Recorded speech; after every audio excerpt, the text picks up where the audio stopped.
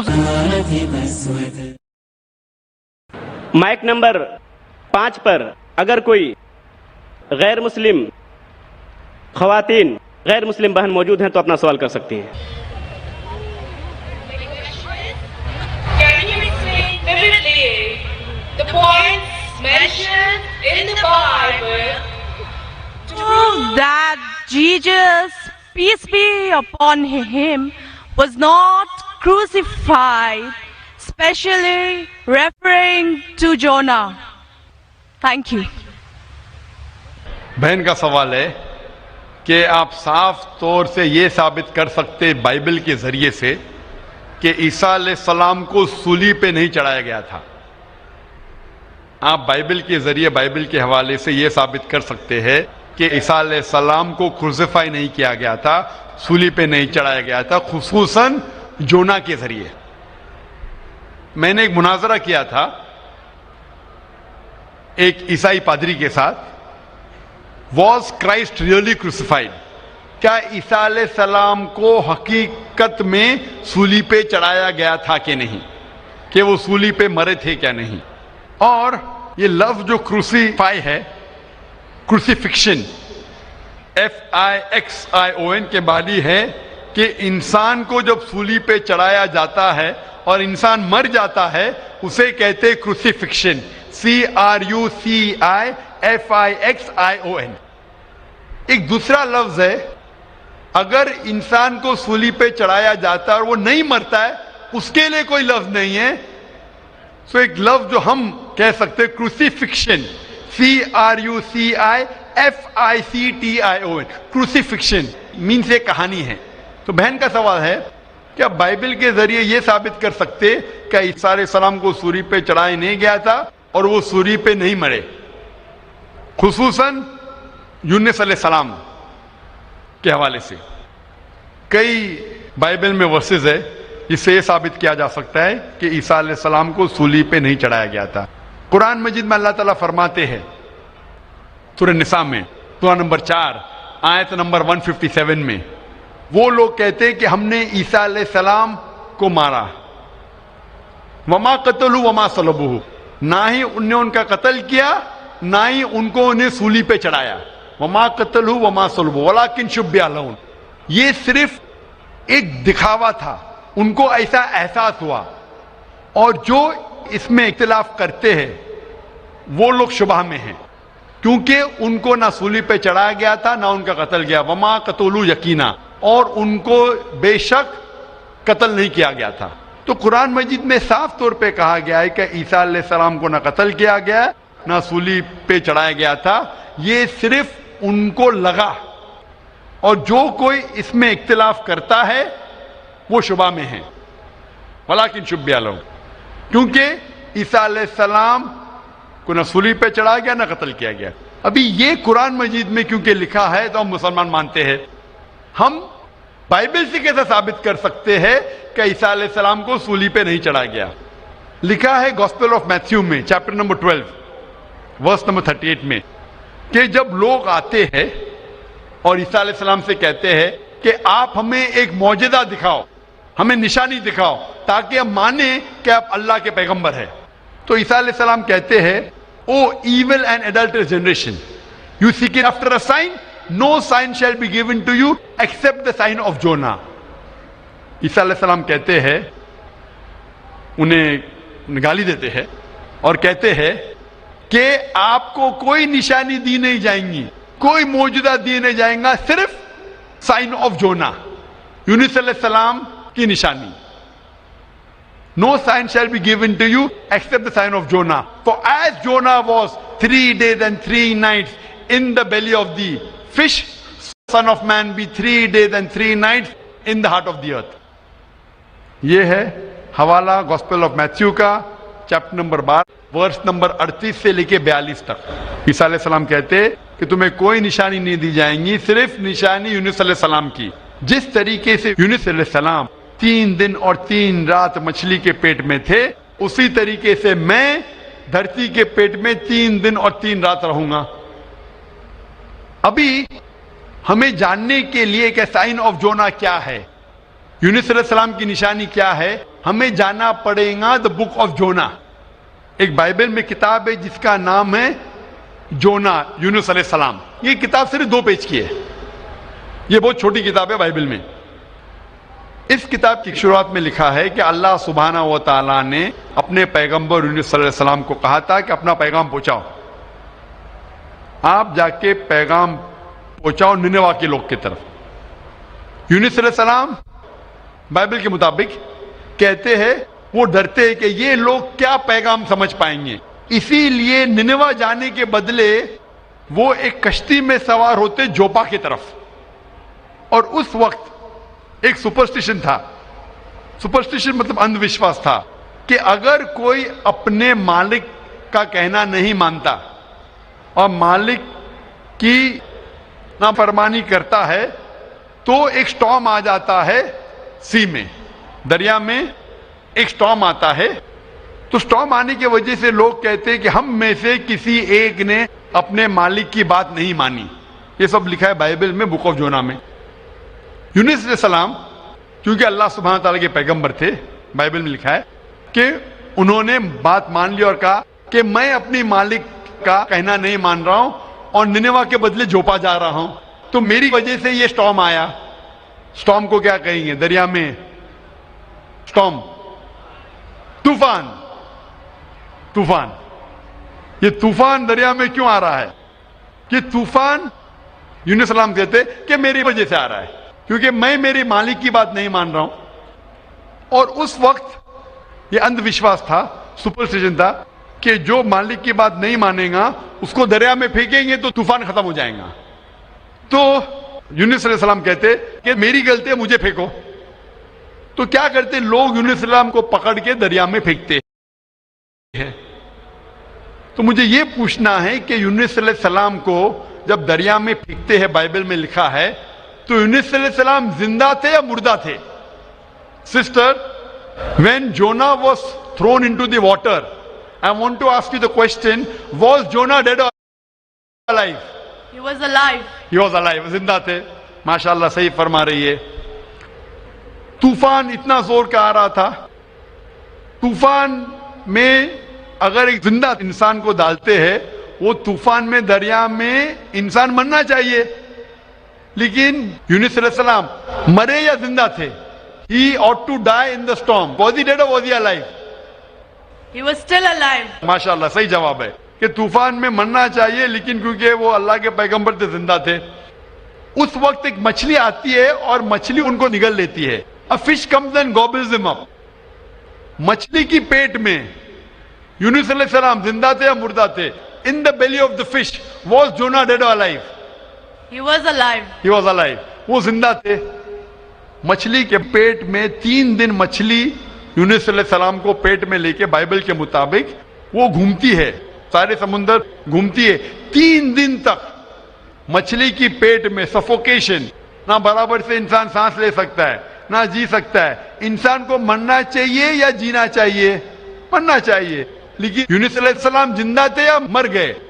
جونا, though he was 3 days, he was there in the belly of the fish. For 3 days the fish took him in the water. He ought to die. Was Jonah yet dead or alive? He was still alive. He was still alive. ماشاءاللہ ابھی تک زندہ تھے. بہن صحیح جواب دے رہی ہے. 3 دن کے بعد وہ مچھلی یونس علیہ السلام کو الٹی کر دیتی ہے, مطلب پیٹ میں سے باہر نکلتے یونس علیہ السلام اور وہ سمندر کے کنارے پہ آتے ہیں. زندہ یا مردہ؟ The fish vomits out Jonah, peace be upon him, and throws him onto the shore. When Yunus alayhi salam, when Prophet Jonah was thrown on the shore, was he dead or alive? He was alive but unconscious. Alive but unconscious. After some time, did he gain consciousness or not? Yes, he did. Fine. Finally he was conscious and alive, no? Alive. Fine. Alive. So alive, alive, alive, alive. Miracle of a miracle of a miracle of a miracle. وہ زندہ تھے. ایک زندہ آدمی کو دریا میں جب پھینکتے مرنا چاہیے, نہیں مرتے ہیں, زندہ رہتے, معجزہ. طوفان میں مرنا چاہیے, نہیں مرتے, زندہ رہتے, معجزہ. مچھلی آ کے نگل لیتی ہے, مرنا چاہیے, زندہ رہتے, معجزہ. مچھلی 3 دن تک ان کو سمندر میں گھماتی ہے, مرنا چاہیے, نہیں مرتے, معجزہ. مچھلی ان کو الٹی کرتی ہے دریا کے کنارے پہ, وہ زندہ رہتے, معجزہ. معجزہ کا معجزہ کا معجزہ کا معجزہ. ابھی یہاں عیسیٰ علیہ السلام کہتے ہیں کہ جس طریقے سے یونس علیہ السلام مچھلی کے پیٹ میں 3 دن 3 رات تک رہیں, اس طریقے سے عیسیٰ علیہ السلام دھرتی کے پیٹ میں 3 دن اور 3 رات تک رہیں گے. Now sister, I want to ask you, according to you, when Jesus Christ, peace be upon him, was in the sepulchre, was he dead or alive? He was alive. He was alive. So if he was alive, then how was he crucified? Crucified means someone dying on the cross. بہن کہہ رہی کہ عیسیٰ علیہ السلام جب ان کو لے کے گئے تھے قبر میں, وہ زندہ تھے.